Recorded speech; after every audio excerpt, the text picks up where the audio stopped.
매일 성경과 함께하는 오늘의 큐티 시간입니다. 5월 4일 오늘의 말씀은 민수기 22장 21절에서 35절입니다.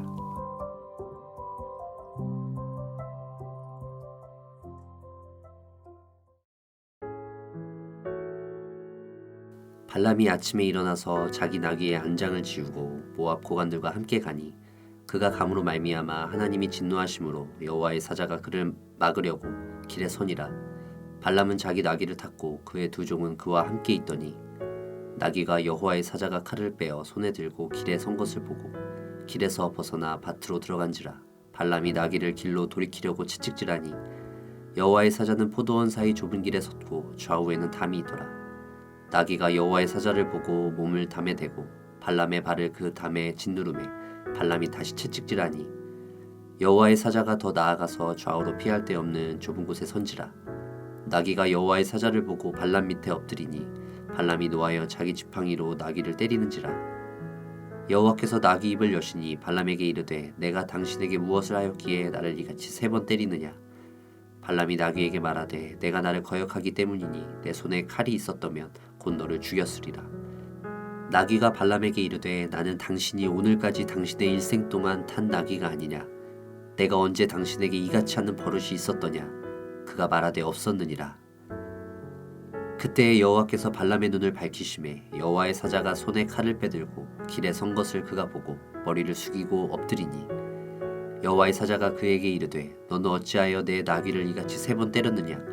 보라 내 앞에서 내 길이 사악하므로 내가 너를 막으려고 나왔더니 나귀가 나를 보고 이같이 3번 돌이켜 내 앞에서 피하였느니라. 나귀가 만일 돌이켜 나를 피하지 아니하였다면 내가 벌써 너를 죽이고 나귀는 살렸으리라. 발람이 여호와의 사자에게 말하되 내가 범죄하였나이다. 발람이 여호와의 사자에게 말하되 내가 범죄하였나이다. 당신이 나를 막으려고 길에 서신 줄 내가 알지 못하였나이다. 당신이 이를 기뻐하지 아니하시며 나는 돌아가겠나이다. 여호와의 사자가 발람에게 이르되 그 사람들과 함께 가라. 내가 내게 이르는 말만 말할지니라. 발람이 발락의 고관들과 함께 가니라.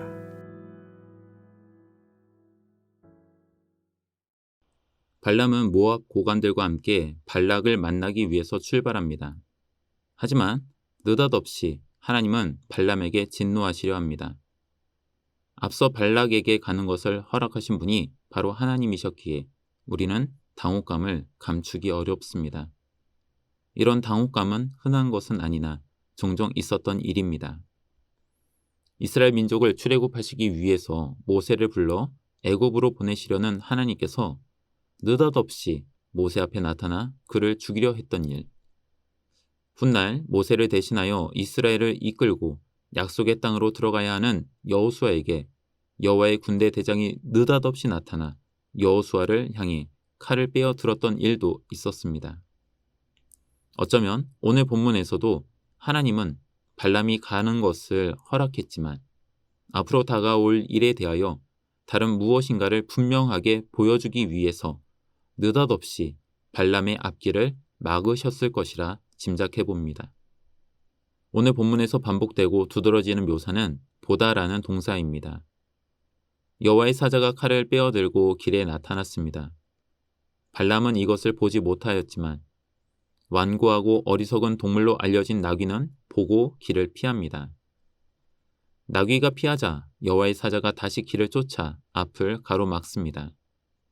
발람은 보지 못하지만 나귀는 보고 또다시 피하는데 하필이면 좁은 길에 들어섰습니다.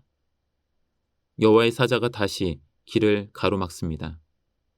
나귀는 여호와의 사자를 보고 더 이상 피할 수 없어서 엎드립니다. 하지만 아무것도 보지 못하는 발람은 화가 나서 나귀를 때립니다. 이어 재미난 장면이 연출됩니다.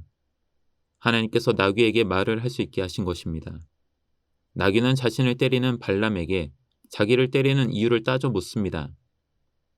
발람은 나귀가 말을 하는 놀라운 상황인데도 불구하고 전혀 의식하지 않고 대화를 이어갑니다. 이후에 하나님께서 발람의 눈을 밝혀보게 하십니다.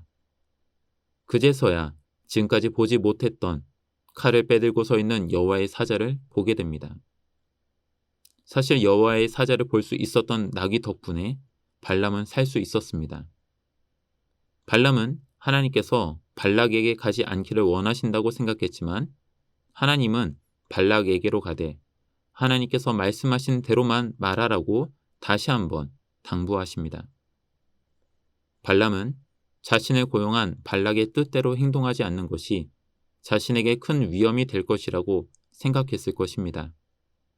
하지만 나귀 사건으로 인해 발람은 여호와의 사자가 칼을 자신에게 언제라도 겨눌 수 있음을 알게 되었습니다. 앞으로 발람이 보게 될 것은 발락과 그의 신하들 그리고 그의 군사들이 들고 있는 칼일 것입니다. 반면 하나님은 눈에 보이지 않습니다. 그럼에도 발람은 하나님의 말씀을 전해야 함을 분명히 인식하였습니다. 칼을 빼든 여호와의 사자가 자신은 보지 못하였지만 바로 자신 앞에 있음을 분명히 알았기 때문입니다. 주변에 있는 모압 군대의 칼날보다 여호와의 사자의 칼날이 더 두렵게 느껴졌을 것입니다. 보다라는 동사는 일반적이면서도 동시에 특수한 측면을 말하려는 의도를 가진 성경이 자주 사용하는 동사입니다. 그래서 보지 못하는 사람이 앞을 보는 이야기들이 성경에 많이 등장하는지도 모릅니다. 그리고 이런 행위를 하나님의 능력으로 소개합니다. 오늘 본문에서도 비슷한 내용이 있습니다.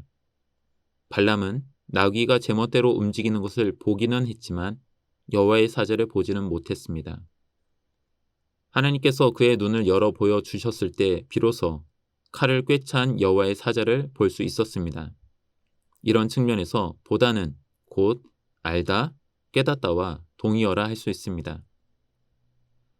매일 성경을 가지고 묵상하며 지금 이 오디오 해설을 듣는 분이라면 보이지 않지만 실제로 존재하시는 하나님을 알고 깨닫는 분일 것입니다.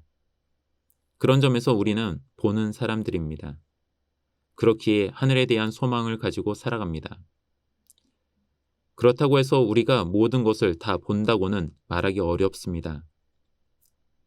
교회의 역사적인 측면에서 살펴보면 개인의 구원이 강조되면 사회의 구원이 약화됩니다.